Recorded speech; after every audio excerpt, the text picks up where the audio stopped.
The Return of the Indian. We're going to finish the story today. What's going to happen? So you remember that Omri had been a part of a war. He was actually a part of the teepee. He's had half his hair burned off. He's been hurt. He's been stepped on. And he said to Patrick, I just got to go lay down. So he went downstairs. Remember, they're supposed to have a babysitter. He went downstairs to sleep in the living room on a couch. He just passed out and didn't even turn on the lights because he was just so tired. Not sure what Patrick's up to. He slept without dreams for 2 hours, and then something woke him. He lifted his head sharply, and his mother hadn't closed the curtains, so a little light came in from the street, and he felt strange, but he saw at once where he was and remembered why he was there, and he was by no means ready to wake up, so why had he? Then he saw that there was somebody in the room. Coming in, rather, through an open window, facing the front garden, which shouldn't have been open. It was the sound of it opening and the draft of cold night air which had awakened him. He was peering over the arm of the sofa, which lay in deep shadow at the farthest end of the living room. He could see the clear silhouette of a male figure, stealthily putting first one leg and then the other over the windowsill, and ducking his head under the half-raised window frame. A bear head, which gleamed dully in the diffused lamplight from behind the high front hedge. And for a second, Omri thought it was an Algonquin. But there was no scalp lock on that shaven skull. It was a skinhead, and no, not just one. Once in, the first figure bent and beckoned, and from the shadows outside appeared another, and then another, and one by one they climbed silently into Omri's house. In a flash, he remembered last night. Was it only last night? When he'd come down to fetch Brightstar something to eat, and he'd seen a hairless head go past the kitchen window, and then he put it from his mind, and they must have been looking the place over, casing the joint, making plans for a time when the family would be out. Where was the babysitter? Normally she would be in here watching television. But the set sat darkly in its corner. The intruders made toward it, laid hands on it, and while one unplugged it and rolled up the cord, the other two lifted it between them. Would they try to take it out by the window? No. They carried it silently to the door, and the cord holder opened it, and they went out. And Omri swung his legs swiftly to the floor and stood up, holding his breath. His heartbeat was extraordinarily steady. In fact, he felt calm and clear-headed. There was another door to the living room, and it was the one nearest the foot of the stairs. Moving across the carpet without a sound, he slipped out of the room and glanced towards the front door. It was open. The skinheads were going down the path, but they weren't yet ready to make off. They put the television down in the front garden just behind the hedge, and Omri knew they would then turn and come back for more, and he took 2 swift steps to the stairs and raced up them silently, 2 at a time. So there are burglars in their home. He must call the police. But he couldn't. The only phone was in the hall. He must do something. He couldn't just let them get away with it. It was bad enough they made his life a HE double in Havel Road without invading his territory. But the inescapable fact was that they were years older than Omri. There were 3 of them, and they probably had knives. He reached his attic bedroom out of breath and opened the door as quietly as he could, and he stopped. It was full of strange small lights and flickering shadows. The first thing he saw was Patrick fast asleep on cushions on the floor. Then he noticed that the cupboard had been returned to the top of the chest, and so had the seed tray, and there seemed to be a lot of activity going on the much-traveled earth surface, and Omri moved forward to look closer. And an astonishing scene met his eyes. The ruined longhouse had been turned into a sort of a scratch hospital. Clean pages, evidently torn from a notebook, had been laid on the floor, and in a double row with a walkway between their feet lay a number of wounded Indians. They appear to have been well looked after, and the ones Omri could see through the holes in the longhouse roof were bandaged and covered with warm blankets made of squares cut from Omri's sport socks. He recognized the green and blue stripes and the white toweling.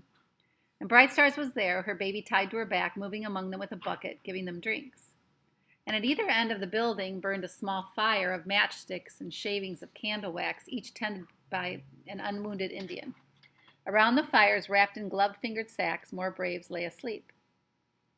Omri's eyes went to the bright light at one end of the seed tray, and the stub of the candle had been stuck into the earth and lit. And around it, muttering and chanting, Little Bear moved in a sort of a slow dance. His shadow, huge and enlarged, was flung all over the walls of Omri's room. And a thin, weird, wailing note of his chant struck Omri's heart with sadness. It looked like he was doing a sad dance. Near the candle was a paddock. It was like a graveyard, and laid out on the grass were some small, still shapes covered with squares of white cotton blotted with drops of red.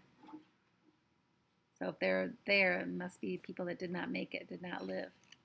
Omri counted them. There were 8. 8 out of 40. And all those injured? How? When they had ambushed the unsuspecting enemy with far superior weapons. It took only a few seconds for Omri to take all of this in. And then out of the depths of the longhouse bustled a little figure in blue and white with a tall, flowing cap.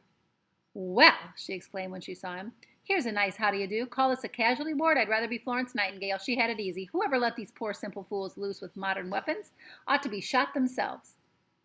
"What happened?" said Omri, dry-mouthed. "What was bound to happen? They were shooting each other. From what I can make out from their leader, they encircled the enemy and then blasted off from all sides, never realizing how far the bullets would travel. The shots that didn't hit an enemy were likely to hit an ally coming the other way. I fished so many bullets out tonight, I could do it with my eyes shut." And she bustled back to work, tutting loudly. So they took those automatic weapons that we talked about. They went in a circle around the village, and they all shot, not realizing how far a bullet would go. So if it didn't hit an enemy, it hit each other, their allies, their friends. Omri bent and shook Patrick awake. "Get up. We have burglars downstairs." Patrick jerked upright. "What?" "Skinheads, 3 of them. They must think the house is empty. They're going to clean us out, only they're not, because we're going to stop them." "We are? How?" "Where are the guns the Indians had?" "Well, they're in the cupboard. I think they've damaged a lot of them." "We were mad. Where's that bag of British soldiers we had in the garden?" "Here, but you're not going to—" "And where's Fickets?" "He's in with them." Omri was frantically emptying the paper bag onto the chest. He found Fickets at once and almost threw him into the cupboard, remembering just in time to take the jumble of rifles, Tommy guns, and machine guns out first. He locked and unlocked the door, and in the next moment, Fickets was standing bewildered by a pile of guns. "Corporal, check those weapons." Fickets, rubbing his eyes, at once came to attention and then began disentangling what now appeared to be a pile of scrap. Omri, meanwhile, was putting handfuls of soldiers recklessly into the cupboard, and Patrick was at his shoulders. "You're crazy. You're always telling me not to—" "Just shut up and bring me something flat." "Like what?" Omri turned on him fiercely. "Use your head. Anything, a tray, a book, my loose-leaf notebook will do. Be quick." Patrick did as he was told, and Omri closed the cupboard but didn't turn the key. "Corporal." "Yes, sir." "How much ammo is left?" "Ammo, sir? More like how many working weapons. Those redskins have wreaked havoc, sir. Absolute havoc. I was afraid of this, sir. These here are precision instruments. They're not bloomin' bows of arrows." "Never mind about that now. We're going to put you in charge of an operation, Fickets." "Me, sir?" "Not Indians this time, British troops, and they're going to mount an attack on 3 people my size." "Oh, God help us, sir. How can we?"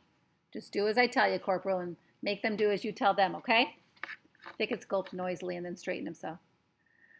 "As long as most of them are Marines, sir, I expect we shall manage." "Good man. Stand by to reassure them as they come out." "No need for mollycoddling them, sir. The light's poor. I'll just tell them we're on night maneuvers." Omri turned the key in the lock and opened the door at once. He was glad the light of the room was dim. Patrick thrust Omri's large, flat, loose-leaf book in front of the cupboard, and out onto it poured 20 or 30 tiny khaki-clad figures. Some of them still had their weapons. Others, obeying Fickets' barking orders, began to man some of those that the Indians had used.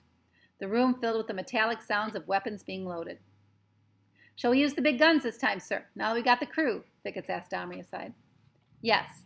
Marshal them all on there, and tell the men to prepare for an all-out attack when you give the word."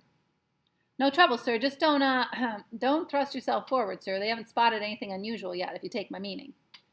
Patrick had caught the spirit of the thing and was feverishly sorting out every bit of hardware he could find in the biscuit tin and getting the cupboard and the key to work on it. Soon the men, who were armed with light arms, machine guns, portable anti-tank rockets, and even a bunker buster, a Milan missile, were in position, drawn up on 3 sides of a square with their backs to Omri. And although this was a formidable array, Omri did not feel even the faintest scruple. "Fickets," he whispered, "I'm going to transport you all. When you can see the targets, give the orders to fire at will." "Sir!" "And don't worry, nobody's going to get hurt." "You hope," muttered Patrick as they started down the darkened stairs. So remember, Omri's room is on the 3rd floor. So now they got to start going back down the stairs without getting seen. They moved silently through the darkness. Omri could feel, through his hands holding the edges of the loose-leaf platform, the faint vibrations of life. He could also, for the first time since it happened, feel the sting where the row of minute bullets had pierced the skin of his palm. On the first landing, he nudged Patrick to a stop. Low down on the bottom flight of stairs was one which always creaked. He heard it creak now. He changed direction and slipped through a half-open door onto the bathroom. And he and Patrick stood behind this door, and there was another door to this room, which led to his parents' bedroom, and it too was ajar, and they saw a faint light, the sort made by a pen light, like a real tiny flashlight, feeling its way about on the landing, and heard the stealthy sounds of the skinheads following it, and then a faint whisper. Let's try in here. So the burglars are coming in, and they're going to go into Omri's parents' bedroom right now. The finger of light vanished to appear again through the other door, and the intruders were in Omri's parents' room. He could hear them moving furtively about, and then the soft whine of the wardrobe opening. No fur coats. Omri and Patrick stood rooted, hardly breathing. Omri was almost praying that in the darkness no soldier would press a trigger by mistake. Suddenly the torchlight was within 2 feet of them on the other side of the door. Look here, Gav, Omri set his teeth. He knew what they'd found. A little oak chest with small, shallow drawers in which his mother kept the few bits of jewelry she owned, most of it old silver inherited from her mother. It was very precious to her, although it wasn't especially valuable. Omri heard the scrape of the wooden drawers and then, we can just steal and flog this whole lot. Let's just take the whole thing. And then another voice, farther away but audible because they thought they were safe and were getting careless. Yeah, I'm going to take a leak on their bed. They're going to go to the bathroom on his parents' bed. They're just crummy, terrible people. And there was a burst of stifled sniggering. That did it. Before Omri could even signal, Patrick had let out a growl of disgust and flung the door open. The light switch beside you, Omri shouted. There was an agonizing second when Patrick groped, and then the top light came on, flooding the bedroom with brightness. The skinheads froze in grotesque positions, their children like playing statues. So they think they're alone in the house, and all of a sudden these two come in from the side bathroom and surprise them. Their ugly faces were turned toward the boys, their eyes popping, their loose mouths gaping. Omri rushed in like an avenging fury and stopped, the loose-leaf platform with its contingent of men thrust out in front of him. Here, what the heck? And then Fickets, Sergeant Major, his voice rang shrill and clear. Fire at will. The biggest skinhead snarled and made a dive toward Omri, and for a split second he loomed menacingly. Then there was a concerted burst of fire, and suddenly tiny red spots appeared in his face in a line from the bottom of one cheek, diagonally across the top of the nose, and across the other cheek. He stopped dead in his tracks, let out a howl of pain and outrage, and clapped his hands to his face. I've been stung! It's Hornets! Get him off of me! Behind him, his mate started towards Patrick, hands reaching out to grab. I'll get him, the little nerds! But all he got was a miniature equivalent of an armor-piercing shell right up his thumbnail.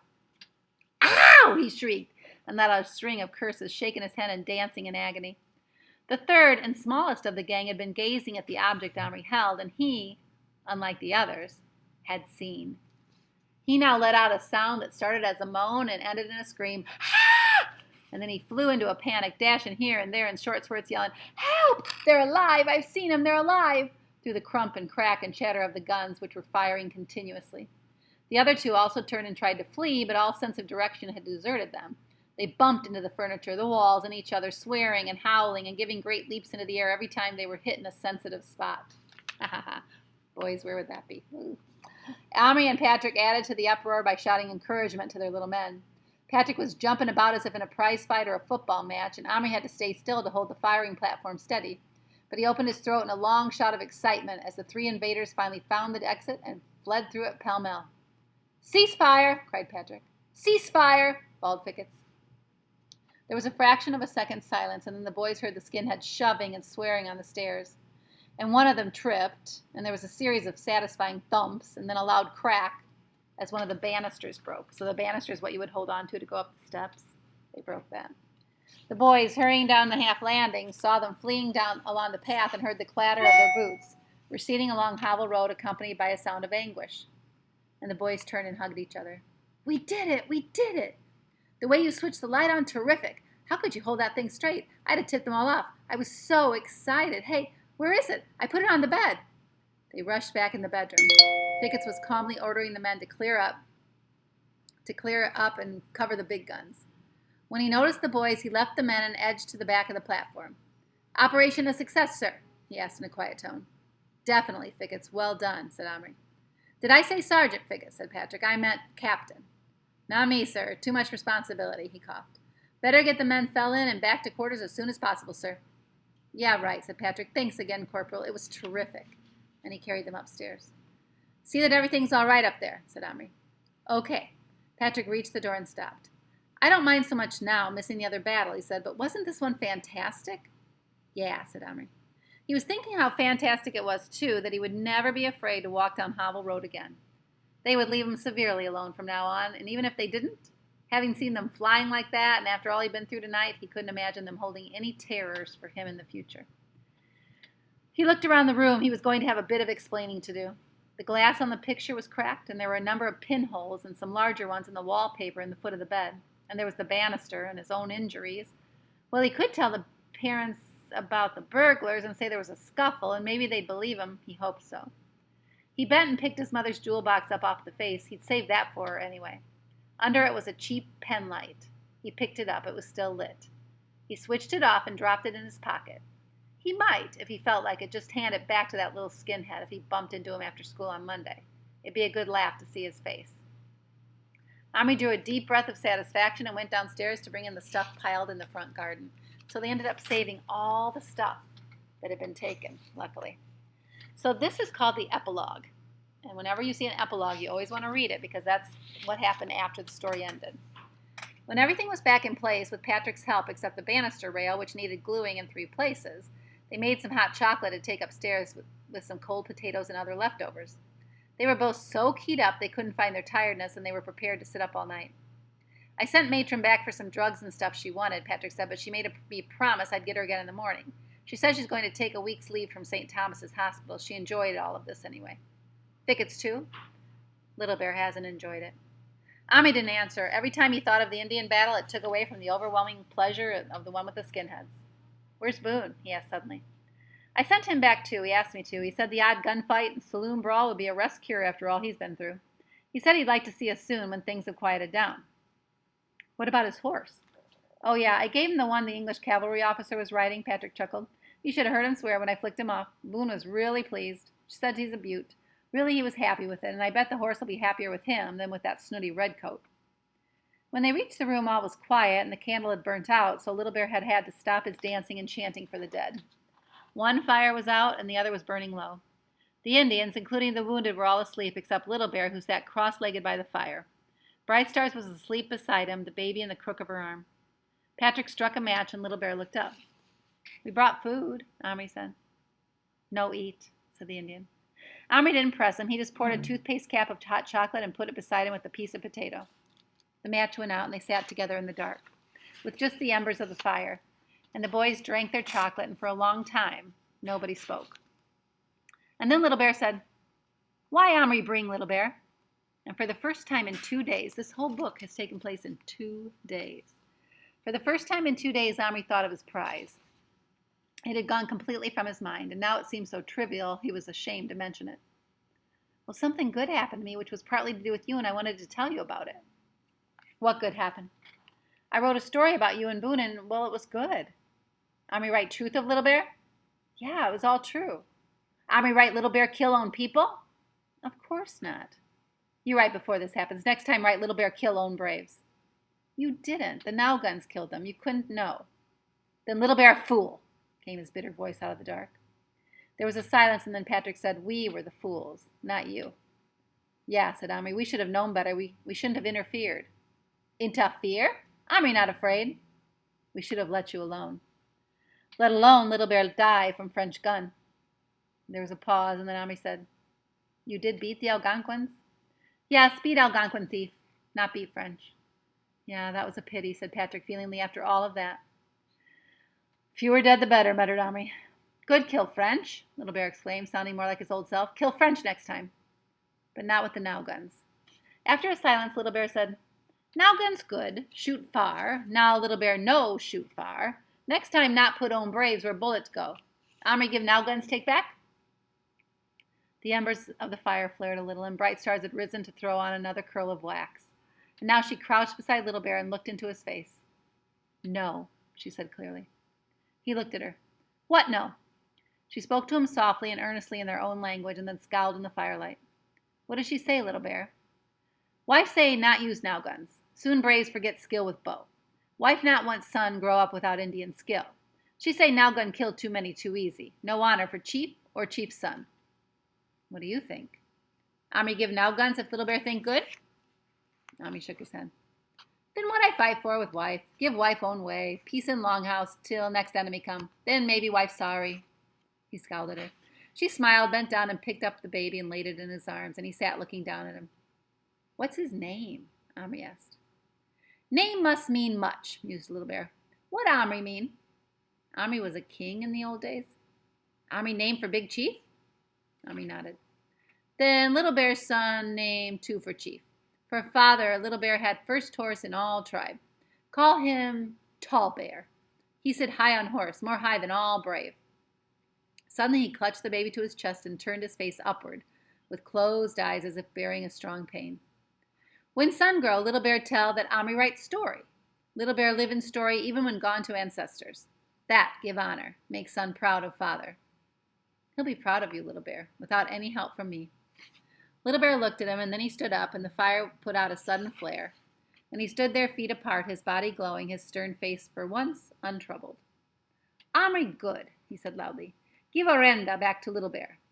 Orenda, the life force. And he held his son up high in both hands, as if offering him to the future. So between the first and the second book, 1 year had passed, right?